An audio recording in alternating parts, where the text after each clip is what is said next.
Hello, in this video I'm gonna show you how you can exit in the recovery mode on Samsung Galaxy S24 Ultra. The first thing that you should do is disconnect the USB cable, because of course you need to, in order to open the recovery mode, you need to use the USB cable, so you want to unplug the cable before you do something else. So now in order to exit, you need to choose either the Reboot System Now option, or you can scroll down with the volume down button and choose power off. Of course, you navigate with volume buttons, so volume up goes up and volume down goes down. And then I'm gonna choose, let's say, the Reboot Now and confirm the selected option with the power button. So press the power button, and now we need to wait a couple of seconds to let the device start.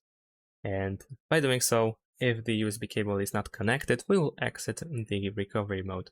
Thanks for watching, leave a like and subscribe to my channel, and see you in my next videos. Bye!